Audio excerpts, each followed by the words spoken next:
Pelo sinal da Santa Cruz, livrai-nos, ó Deus, nosso Senhor, dos nossos inimigos espirituais e carnais, em nome do Pai, do Filho e do Espírito Santo. Creio em Deus Pai Todo-Poderoso, Criador do céu e da terra, e em Jesus Cristo, seu único Filho, nosso Senhor, que foi concebido pelo poder do Espírito Santo, nasceu da Virgem Maria, padeceu sob Pôncio Pilatos, foi crucificado, morto e sepultado, desceu à mansão dos mortos, ressuscitou o terceiro dia, subiu aos céus, está sentado à direita de Deus Pai Todo-Poderoso, donde há de vir a julgar os vivos e os mortos.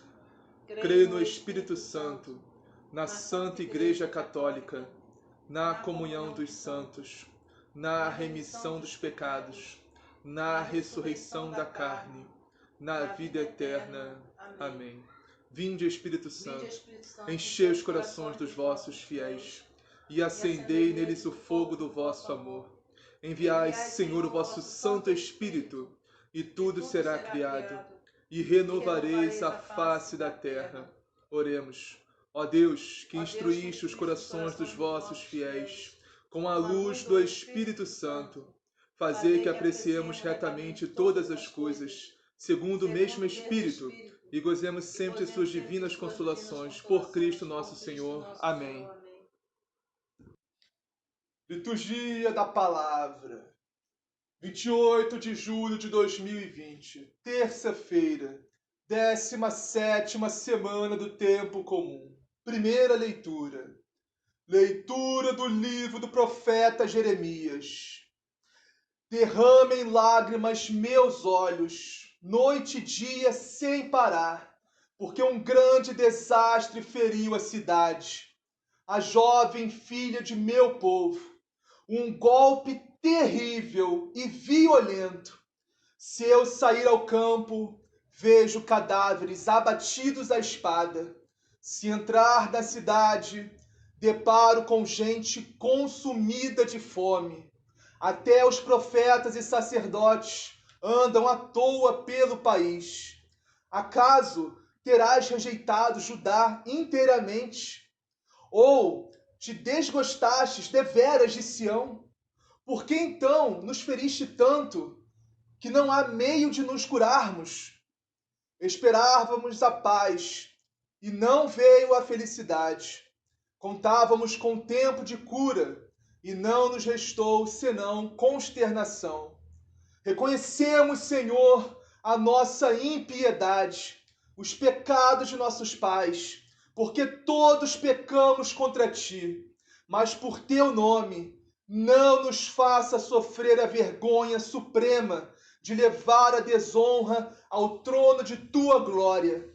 Lembra-te, não quebres a tua aliança conosco. Acaso existem entre os ídolos dos povos os que podem fazer chover? Acaso podem os céus mandar-nos as águas? Não és tu, o Senhor, nosso Deus, que estamos esperando? Tu realizas todas essas coisas. Palavra do Senhor. Graças a Deus. Salmo responsorial. Por vosso nome, vossa glória, libertai-nos. Por vosso nome, vossa glória, libertai-nos. Não lembreis as nossas culpas do passado, mas venha logo sobre nós vossa bondade, pois estamos humilhados em extremo. Por vosso nome, vossa glória, libertai-nos. Ajudai-nos, nosso Deus e Salvador, por vosso nome, vossa glória, libertai-nos. Por vosso nome, perdoai nossos pecados.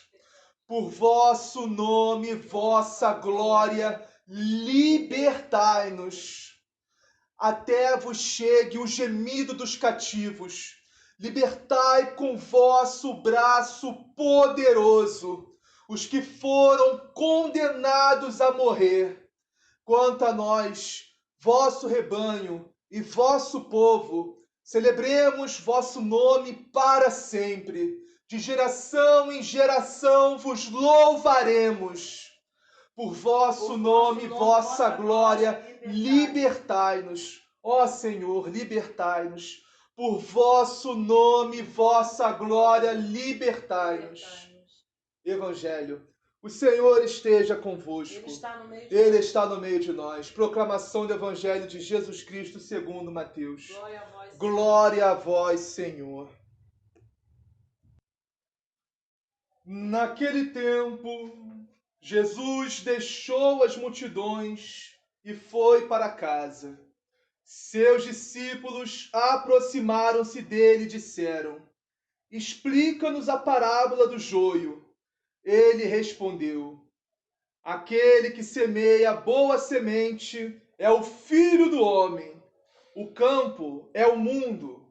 A boa semente são os filhos do reino. O joio, os que são do maligno. O inimigo que semeou o joio é o diabo. A colheita é o fim dos tempos. Os ceifadores são os anjos. Como o joio é retirado e queimado no fogo, assim também acontecerá no fim dos tempos. O Filho do Homem enviará seus anjos, e eles retirarão do seu reino todo o escândalo e os que praticam a iniquidade, e os lançarão à fornalha de fogo. Ali haverá choro e ranger de dentes. Então os justos brilharão como o sol no reino de seu Pai. Quem tem ouvidos, ouça. Palavra da salvação. Glória a vós, Senhor. Vamos iniciar a meditação de hoje na primeira leitura. Jeremias, capítulo 14, versículo 20. Reconhecemos, Senhor, a nossa impiedade, os pecados de nossos pais, porque todos pecamos contra ti. O que esse versículo nos fala? Nós somos todos pecadores. Sim, exatamente isso. São Paulo também fala isso nas cartas dele. Nós somos todos pecadores. Todos nós pecamos. Nós todos somos miseráveis pecadores. Mas isso não quer dizer que nós temos que nos contentar com essa condição miserável de pecadores. Não. Nós temos que buscar sempre fazer o possível, dar o nosso melhor para não pecarmos, para melhorarmos essa miséria que nós temos, evoluirmos. Mas nós sozinhos não podemos fazer isso. O que você falou aí? Fazer tudo para não pecar, andar na Sim, caminhada. mas nós sozinhos não temos força. Nós sozinhos não temos a capacidade. Temos que pedir ajuda do alto, do Senhor. Senhor, Sim, só não deixe Deus, de pecar, Senhor. só Jesus Cristo, só a graça de Deus, a graça santificante que o Espírito Santo nos dá. Isso sim nos dá a força necessária para evitarmos todo tipo de pecado, toda ocasião de pecado, tudo que possa nos levar a pecar. E nos afastarmos do mal. Nos afastarmos de todos os maus, tudo que é do mundo. Todo mundanismo. E nos aproximarmos cada vez mais de Deus, cada vez mais das coisas do alto, cada vez mais nos enchermos de Deus, do Espírito Santo, da graça de Deus. Mas nós temos que reconhecer antes a nossa condição. Para isso, temos que reconhecer que nós somos muito miseráveis e muito pecadores. Temos que reconhecer isso. Não tem como a gente crescer no nosso relacionamento com Deus se nós não reconhecemos a nossa miséria. Se nós não enxergamos o nosso erro, os nossos pecados, nossas culpas, nossas falhas perante Deus, nossas faltas, nossa fraqueza. Se nós não reconhecermos isso, não temos como crescer no nosso relacionamento com Deus. Quer acrescentar algo? Não, é isso aí. A gente tem que estar na caminhada, tem que, entendeu? Quer estar na caminhada? Na caminhada tá com o Senhor, ir para a casa do Senhor. Felizmente, né? Orar, Miseravelmente, tem muitas orar. pessoas que vão na missa e não estão na caminhada. Como o padre Paulo Ricardo já disse, né, na homilia dele, muitas pessoas que vão na missa e não são convertidas. Não são Mas aí Deus cristãs. sabe, né, Vitor? Aí Deus sabe. Ou seja, Deus é o sabe que diz separar. hoje o Evangelho. Né? No Daqui a final pouco a ele gente vai meditar separar. sobre isso. No final vai separar. Tem pessoas que estão na caminhada que parecem que são cristãs, mas não são. Por dentro não são. Por dentro não tem um relacionamento com Deus. Então, não é só ir na missa. Entendeu? Não é só ir na casa do Senhor que é a caminhada. A caminhada é muito mais do que isso. Mas, Não é só orar. Mas depois Também. vai ser separado. Não, a gente vai chegar lá, a gente vai chegar lá. É, Calma, isso a aí. gente vai chegar lá. A gente vai chegar no Evangelho. Estamos na primeira leitura ainda. É muito mais do que isso. É o que eu falei, cara. Se você não reconhecer que você sozinho não é nada, você sozinho não consegue nada, sozinho você não pode nada, e não se colocar inteiramente nas mãos de Deus, que nem uma criança mesmo, que nem Salomão naquela primeira leitura. Não, por favor, vamos. Você se empolga, aí a gente perde o foco. Entendeu? Se a gente não reconhecer que sozinho não conseguimos nada, entende? Que Deus é a nossa força. Deus é o sentido da nossa vida. Deus Porque a nossa vida não tem sentido sem Deus. Nossa vida sem Deus não tem sentido. Não importa o que você faça, quem você seja, quanto você ganhe por mês, não importa. Quanto status você tenha, quanta autoridade, quanto poder mundano, não importa isso. Quantas riquezas você tem, você pode ser a pessoa mais rica do mundo, entre aspas, a mais importante, né, do mundo, que dá muitos empregos para muita gente, que ganha muito dinheiro e que tem muitas indústrias e não sei o quê. Pode ser sei lá, um Mark Zuckerberg da vida, entendeu? O cara ganha muito dinheiro, não sei o quê, tem muito status, muito poder, muita glória mundana, entende? Mas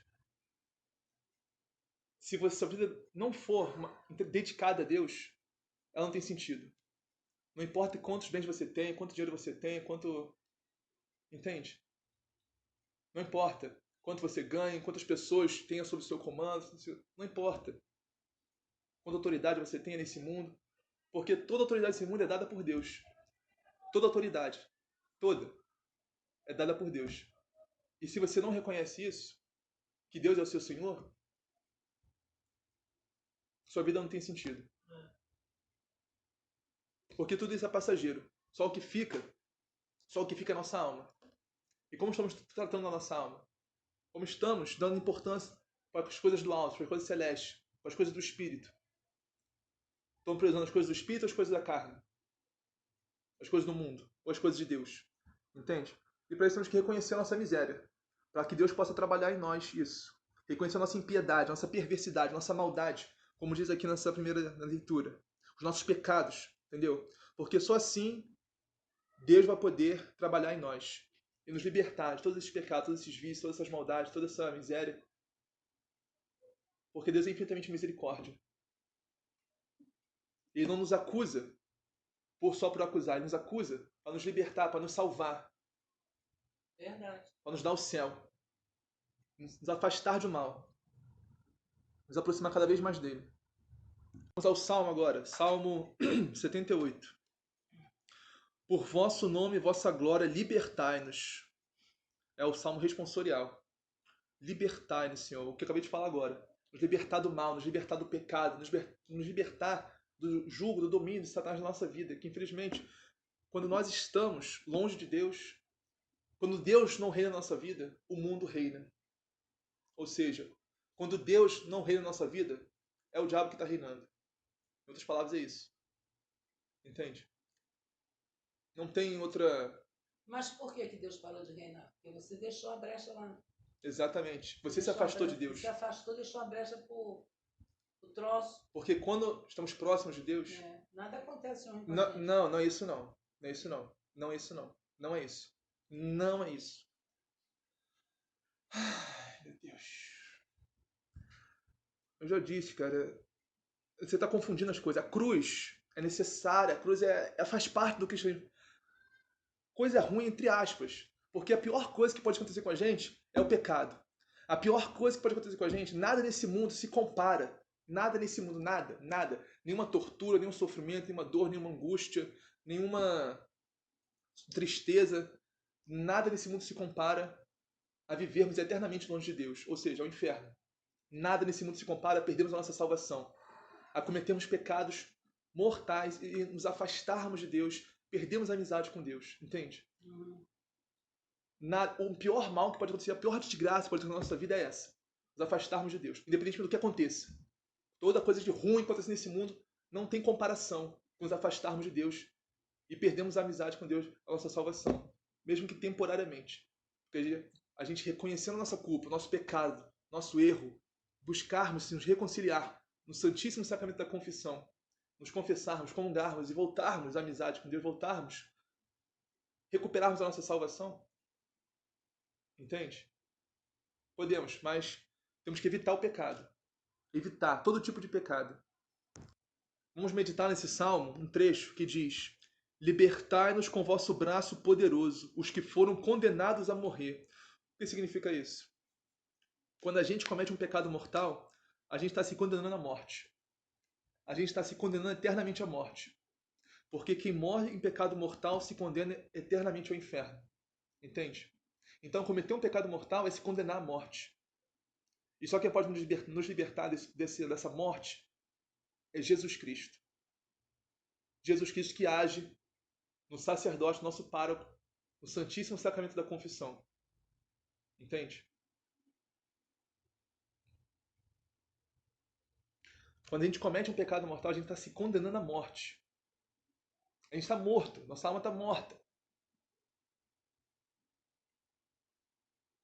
Por isso que nós temos que observar os mandamentos da lei de Deus, observar os mandamentos da igreja, observar toda a lei, todo o evangelho de Jesus Cristo e se esforçar para viver como Jesus quer e espera que vivamos. Nos esforçar para sermos cristãos fidedignos, viver a radicalidade do evangelho, porque só assim nós seremos salvos. Entrando pela porta estreita, recusando tudo que o mundo diz para nós que é a verdade, mas que não é a verdade. Não é a verdade de Deus, porque só a verdade de Deus liberta.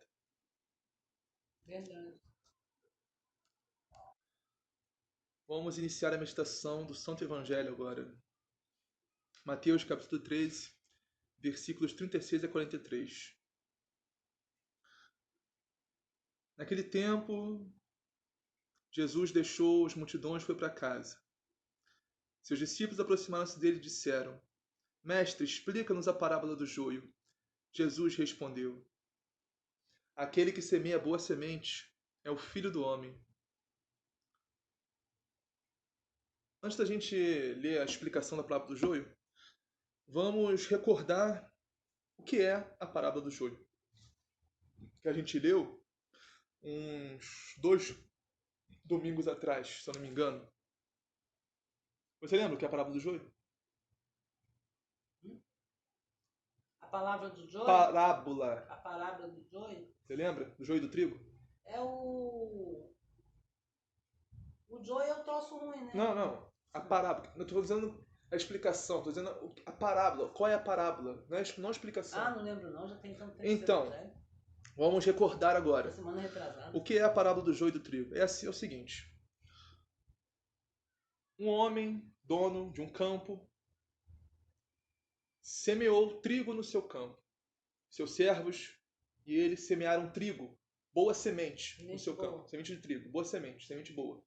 Então, eles foram dormir, né? Os servos com o dono do campo foram dormir. À noite, de madrugada, quando ninguém estava vendo, um inimigo foi lá e jogou joio no meio da plantação toda, no meio da semente de trigo do homem. De trigo não, de milho. Semente de milho, é. Primeiro, então, aconteceu isso. O inimigo semeou joio, misturou tudo. Aí, o que passou um tempo e o trigo começou a crescer. E cresceu o joio junto.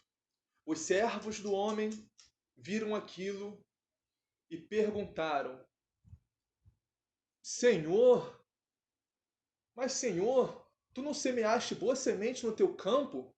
O que é esse joio aqui que está crescendo aqui junto com esse trigo? O que aconteceu aqui, meu Deus? Senhor, o que é esse joio aí? Aí o dono analisou e pensou: algum inimigo fez isso. Então, Foi na calada os da servos noite. pensaram e perguntaram para o dono: Senhor, queres que vamos retirar todo o joio? E o dono respondeu: Não, ainda não. Deixa crescer tudo junto. Porque pode acontecer que vocês retirando o joio, podeis arrancar também o trigo que está crescendo junto, né? É. Então deixa crescer tudo junto. No dia da colheita, faz o seguinte: vocês retiram todo o joio, amarram em feixes e jogam tudo na fornalha de fogo ardente. E o trigo vocês recolhem com todo amor, com todo carinho do mundo e colocam no meu celeiro. Guarda no meu celeiro para sempre. Eternamente, amém. Então, o que significa essa parábola? Jesus está explicando aqui.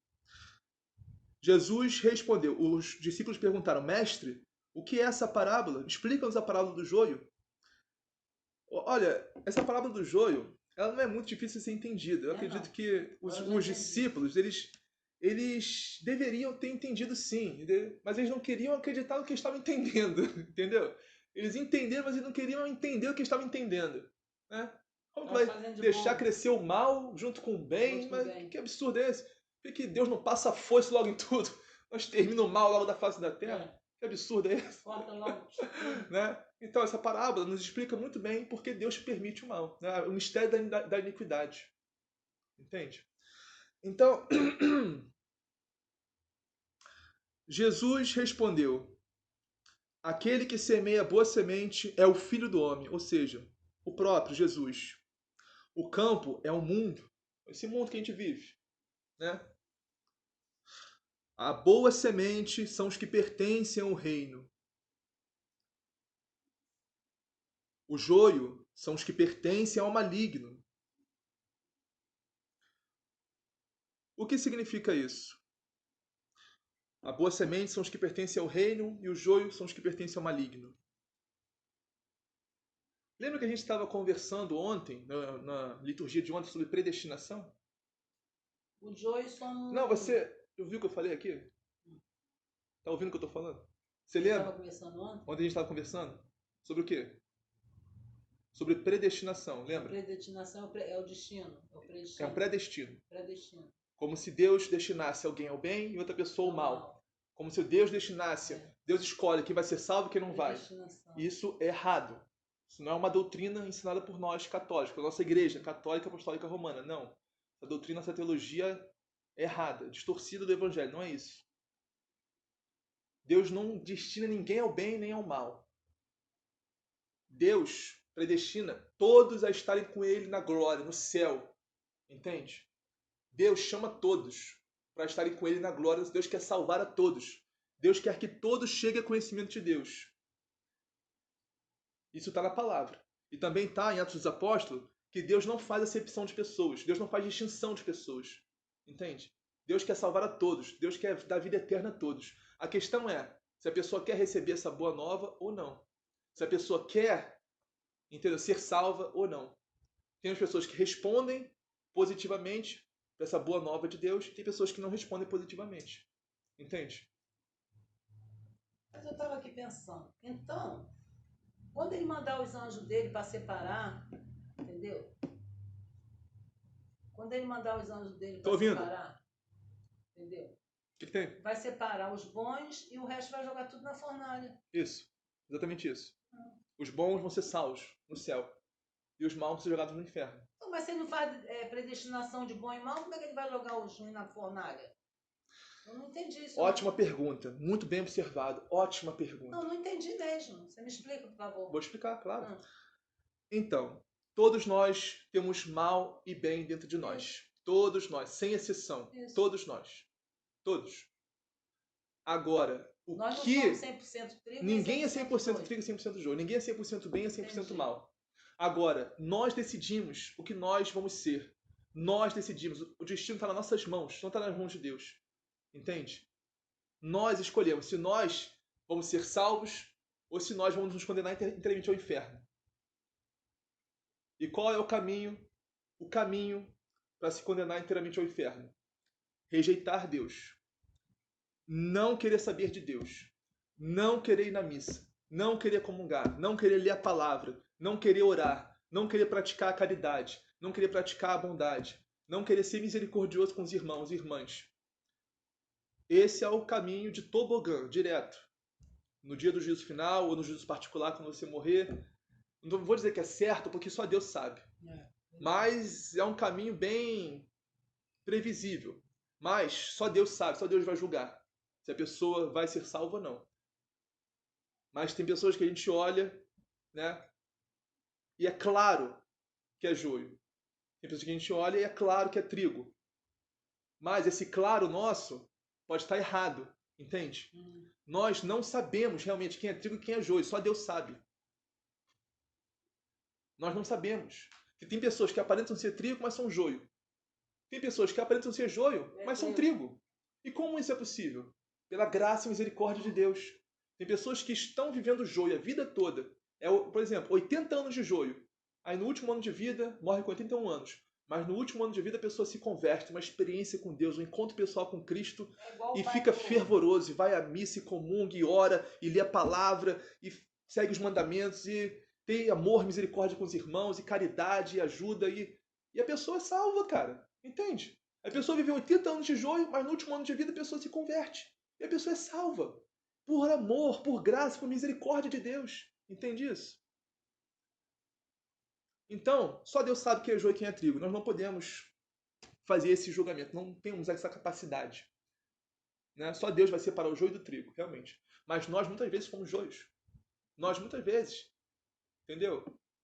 Quando a gente não ia à missa, quando a gente não comungava, a gente não lia a palavra, a gente não se interessava pelas coisas de Deus, a gente não orava. A gente rejeitava Deus, todas as coisas que têm relação com Deus. Entendeu? A gente está sendo joio. E muitas vezes a gente já foi joio. Muitas vezes. Eu também, já fui muito joio também. Entendeu? Imagina se Deus resolvesse passar foice naquele momento que você era joio. Naquele momento que eu era joio. Misericórdia, pois é. Misericórdia de nós, né? Ia ser difícil, né, pra gente, né? Entendeu? Imagina se Deus passasse a foice quando a gente estava sendo joio. Complicado, né? Então, é isso aí. Agora vamos à explicação. O campo é o mundo. A boa semente são os que pertencem ao reino. Ou seja, as pessoas que estão se esforçando para entrar pela porta estreita. Se esforçando para tentar ser trigo. Entendeu? Se esforçando para eliminar todo o joio que tem dentro de si. Todos os pecados, todos os vícios, toda a mentira, o erro, o engano, as trevas que tem dentro de si. Não por força própria, que nunca seria possível, mas pela graça e misericórdia de Deus, pela graça santificante que o Espírito Santo nos dá, que Deus nos dá em Jesus Cristo. Entendeu? Ó, o reino, o campo é o mundo. A boa semente são os que pertencem ao reino. O joio são os que pertencem ao maligno. Ou seja, as pessoas estão vivendo afastadas de Deus, longe de Deus, que não estão nem aí para Deus. Que não chegaram ao conhecimento de Deus, não tiveram encontro pessoal com Cristo, não se converteram. Ou até, às vezes até vão na missa, às vezes até participam das coisas da igreja, participam, mas não se converteram ainda. Entende? Julgam os irmãos, julgam quem não vai, e diz que a pessoa vai para o inferno, e isso é muito, entendeu? Errado. Então, é muito difícil, cara. Isso só Deus sabe, só Deus sabe. A gente não tem essa capacidade para julgar ninguém, não. Só Deus julga. Quem somos nós para tentar julgarmos alguém? Nós que somos tão miseráveis, tão pecadores, tão indignos, tão joio ainda, né? Temos que melhorar muito ainda. Temos que tirar muito joio de dentro de nós ainda. Entendeu? Temos que crescer muito ainda em trigo dentro de nós ainda. Os pecados têm que ser tirados. E as virtudes crescer. Pecados expurgados e virtudes aumentar. Isso só Deus pode fazer na nossa vida. Só a graça de Deus. Só a misericórdia infinita de Deus. Ó, o inimigo que semeou o joio é o diabo. Ou seja, o pecado entrou no mundo por causa do diabo. Desde Adão e Eva. Entendeu? Não foi por culpa de Deus. Foi por culpa do diabo e por culpa nossa que ouvimos a sugestão dele, né? De comer do fruto proibido. Que é o pecado. A colheita é o fim dos tempos. Ou seja, o juízo final, o julgamento. Ou o juízo particular, caso você morra antes de Jesus voltar na sua vinda gloriosa, na sua segunda e definitiva volta. Vai ser igual a rede dos peixes, vai jogar a rede. Exatamente. Vai separar vai os peixes separar bons os dos peixes bons maus. dos peixes Os maus. peixes grandes dos peixes pequenos. E o... Exatamente. Ó, a colheita é o fim dos tempos. Os ceifadores são os anjos. São os anjos de Deus que vão separar, né? Os cabritos das ovelhas, os peixes pequenos dos peixes grandes, o joio do trigo. Ó, como o joio é recolhido e queimado ao fogo, assim também acontecerá no fim dos tempos. O Filho do Homem enviará seus anjos e eles retirarão do seu reino todos os que fazem os outros pecar e que praticam o mal. E depois os lançarão na fornalha de fogo. Ali haverá choro e ranger de dentes. Ou seja, o inferno. Jesus está falando claramente do inferno. O inferno existe. O inferno existe. Muita gente faz os e outros muitas pecar. pessoas vão para lá. Muitas pessoas vão para lá. Com certeza. Olha, são poucas Tem as como pessoas fugir, não. que encontram a porta estreita. Tem como O próprio fugir, Jesus não. nos disse isso no Evangelho. São poucas as pessoas que são salvas, pouquíssimas. Ó, vou repetir para enfatizar bem isso. O inferno existe. E, infelizmente, muitas pessoas vão para lá. Muitas pessoas. Por culpa de quem? Por culpa de Deus? Porque Deus é ruim e vai condenar? Não, claro que não. Deus não quer condenar ninguém. Deus quer salvar. Deus quer nos dar vida e vida em abundância. Mas, se nós rejeitarmos o propósito, os planos, os desígnios de Deus para a nossa vida, porque nós temos esse direito, Deus nos deu livre-arbítrio. Se nós rejeitarmos isso, rejeitarmos Deus, nós estamos correndo um sério risco de nos condenarmos eternamente ao inferno, que é um lugar onde só há choro e ranger de dentes, como diz a palavra.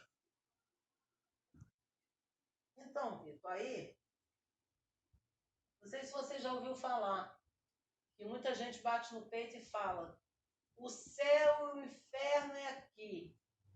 Fulana vai pagar tudo aqui, porque o céu e o inferno é aqui. As pessoas pensam: o quê? Vai sofrer aqui mesmo, o céu e o inferno é aqui. Já ouvi isso. E isso é uma mentira muito grande. O céu e o inferno não é aqui. O céu e o inferno não é nesse mundo. Eu sei disso. É uma mentira muito grande isso. Uma falta de conhecimento, acredito eu. Porque o céu é um lugar que Deus, o próprio Jesus Cristo, preparou para nós. Um lugar de felicidade eterna, de alegria, de gozo eterno, que a gente não consegue imaginar. São Paulo nos diz: o coração humano jamais sentiu algo parecido, nem chega perto. Os olhos humanos jamais viram, o ouvido humano jamais ouviu. Então, o céu é uma coisa extraordinária, que nós foge da nossa compreensão humana. Entende? Agora, um lugar de paz, de alegria, de felicidade, eternas, sem limites. Entende? Felicidade sem limites. Agora, o contraste que... lugar é o céu. Desculpa, O contraste... lembrei da música. O contraste, né? Que é o inferno, que é o lugar de choro e ranger de dentes, de condenação eterna, de sofrimento, de tristeza, de ódio, de todas as coisas de ruim eternamente. É no inferno, no inferno. No inferno.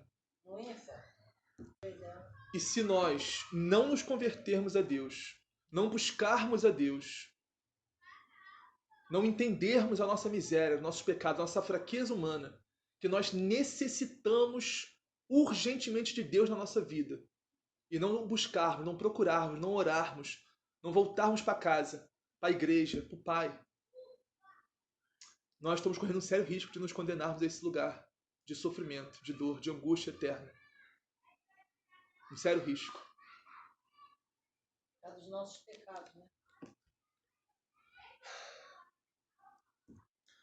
Agora vamos finalizar com o último versículo de hoje. Então os justos brilharão como o sol no reino de seu Pai. Esse é o destino do trigo, dos bons, eu vou brilhar, meu Deus. das pessoas que buscam a Deus, eu vou brilhar lá no céu, que se esforçam para viver a palavra de Deus. Tem certeza? Não, nada. Eu não vou nem passar na porta estreita nem na larga. Sei, cara. Eu sei que tem muita coisa ainda para melhorar, para resolver. Não de você, eu tô falando de mim, que eu tenho Senhor, eu queria que o Senhor chegasse para para ser mim, considerado justo.